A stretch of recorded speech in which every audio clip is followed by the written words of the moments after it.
svetujejo, kako naj živimo. Se ti ne zdi hecno, kako smo vsi otroci prestopniki? Omejene misli in popravljena zdrava pamet. Dviga se število samomorov. Svojemu naprej postavljenim vprašanju je postala še stisko. Tvoje pretiravanje name ni naredilo vtisa. Si samo vides. Spolne vloge nalagajo nadzor in zavajajo napredek. Dobrodošla v deželo zlomljenih umov. Prikazuje razkošje, samo da preživimo. Si nadanemo lažno samozavest, le da se počutimo žive. Lahko je nositi lažen nasmeh, potem ko to počne že nekaj časa. Zdi se, da ima vsak ceno. Sprašujem se, kako spijo po noči. Ko razprodaja pride in za njo resnica. Vsi poglejte levo! Vsi poglejte desno!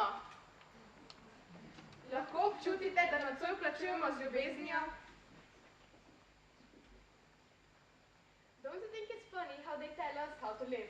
Findest du das nicht komisch, wie wir alle Kinder Übeltäter sind? Limited thoughts and corrected common sense. Die Zahl der Selbstmorde geht hoch. With your beforehand-asked questions, you put me in distress. Deine Übertreibung hat keinen guten Eindruck bei mir hinterlassen. Welcome to the land of broken minds. Die Geschlechtsrollen bringen nur Kontrolle und täuschen den Fortschritt. You are just an appearance. Wir zeigen die Pracht nur, um zu überleben. We put on full self-confidence only to feel alive. Es ist leicht, ein falsches Lachen zu haben, nachdem du das schon seit Ewigkeit machst. It seems that everyone has a price. Ich frage mich, wie sie in der Nacht schlafen. When the cell comes and after is the truth. Alle, schaut nach links. Oh, look to the right. Könnt ihr fühlen, dass wir heute Abend mit der Liebe alles auszahlen? Can you feel that tonight we are paying with love? Lahko občutite, da nocoj plačujemo z ljubeznijo?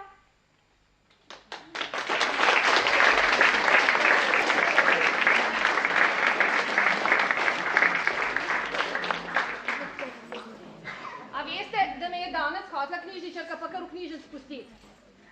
Ker je rekla, da ste pa vi že čist preveliki in da tukaj pa sploh ne pašem več zraven. Si morate misliti, no, halo? Lahko sem bil z vami, ko ste bili prvički, pa ko ste bili drugički, pa ko ste bili tretjički, zdaj pa ne smem več biti. A sem lahko? Ja. Je tole neodločenja. Ja! Pa veste zakaj sem še prišel? Je rekla, da jo je mal sram, da ji je mal neroden, pa anglešk slabo, nemšk pa se še slabše. Pa bom kar jaz kaj povedal. Tako da, če se bo zmotila, prevzamem vso krivdo, okej? Itak, okej. We have guests today. A sem prav povedal? Ja. Čisto res? Nemšk sploh ne bom poskušal. Dear Caroline, hello. Give me 5, please. A sem znal, a? In gospa, ki jo je pripeljala? Okej. Zdaj bom pa najprej malce usedel, pa premislil, kaj bom še naprej povedal. Vi pa vem, da imate že kakšno vprašanje tudi za našo gospo pisateljico pripravljena, kaj ne? Jo boste kaj vprašali? Kdo je te najbolj korajžen? Bom pa jaz izbral. 1, 2, 3, Anban, 5, Bogdan, 4, niči uf, ne piši, Vija, Vaja, ven. Manjce, ti imaš zagotovo kaj modrega za vprašati. Ja. Ja. Boš v angliščini odgovarjati? Tako kot jo vprašajo. Bomo pa malo pomagali. Ich bin verheiratet, seit fast 40 Jahren. Mein Mann kommt aus Vietnam und ich habe 2 Söhne. Mein großer Sohn ist 35 Jahre und mein kleiner Sohn ist 32. Und ich habe schon 2 Enkel. Eine kleine Charlotte, ein Mädchen, 3,5 und einen kleinen Enkel, der ist 6 Monate alt. Ich bin also eine ganz stolze Frau. Nekaj sem pa razumel, dragi moja, veste, da sem nekaj, gospa je poročena z Vietnamca, ima 2 sina, eden je star, učiteljica Florina, help me please, eden je star 35, eden je star pa 32, ima pa tudi 2 majčkana, vnuka in vnukinjo. Charlotte je majčkana, ima par mesecev, pa fantič je pa malo večji. je pa 6 mesecev star. A ja, ni, sorry. Ampak to pa veliko prav povedal, ne? Bravo. Naslednji, še kdo? Ali pa vas ne bom vaš čas klicala, dajmo, vprašajmo še kaj. Hallo? Na glas. Nein, ich würde gerne eine Katze haben, aber mein Mann ist allergisch dagegen. Alergije so hude stvari, ja, to pa vemo. In zato gospa nima nobenih ljubljenčkov. Bi jih pa imela zelo, ampak ima njen mož alergijo. Še kaj v angleščini? Halo? Ja, potem pa, če še niste dovolj ogreti, se pa tam ena gospa učiteljica tako lepo smehlja in še lepšo točko ima pripravljeno za vas. A nam boste zapeli? Prosim.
reče najbolj awesome?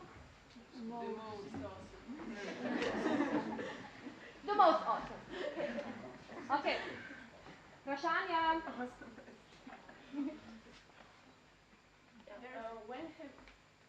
No, kar. When have you written your first story or book? Okay, I answer in English or in English, please. English. Okay. You can German. Yeah. I started my first book in 1989. That is 26 years ago. Yeah. Before that, I stayed at home with my two children. You see, I'm a teacher as well, and I worked at the school until 6 years ago. I did this work for nearly 20 years together, teaching at school and writing. But then it was too much. So I had to quit one, and that was teaching at school, and now I'm only writing. But I'm going to so many schools, because talking to children that read my book is really, really important for me. And I got a lot of my stories from my pupils. When I work with them, when I go for class trips with them, I talk to them, and that is part of my stories. Without my pupils, a lot of my stories have never been written.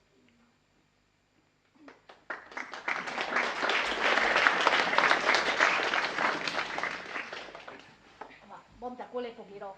Katera tačka je zdaj dvignjena? Ja, pardon, vi imate roke. Katera roka je zdaj v zraku?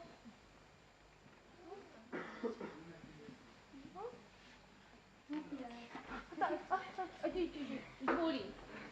For who were you write books? For whom do I write? Yeah. I started to write for my children.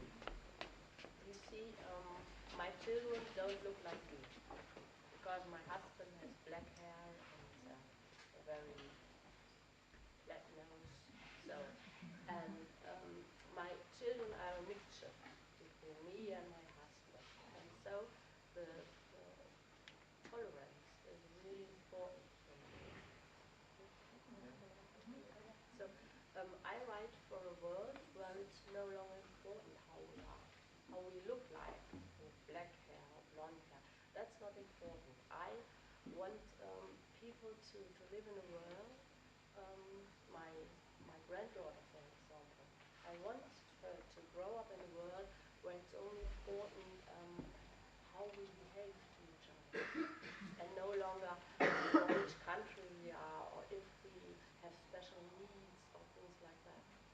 Just being human, and the other things are not important. And that's the motto that drives me to write.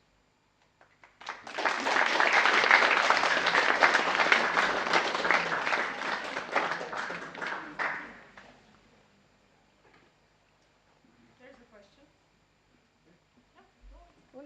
How long have you written a book made in Vietnam?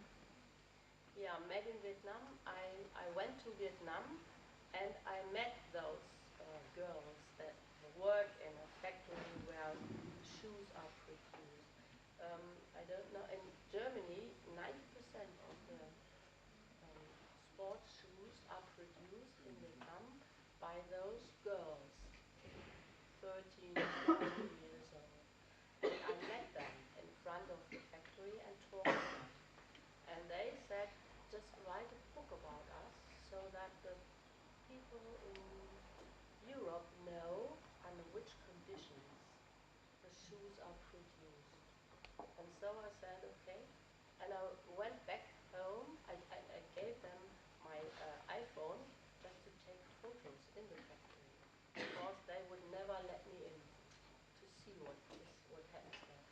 And then I went back to Germany, and then it took me 6 weeks to write, because I had to write. It's like a therapy.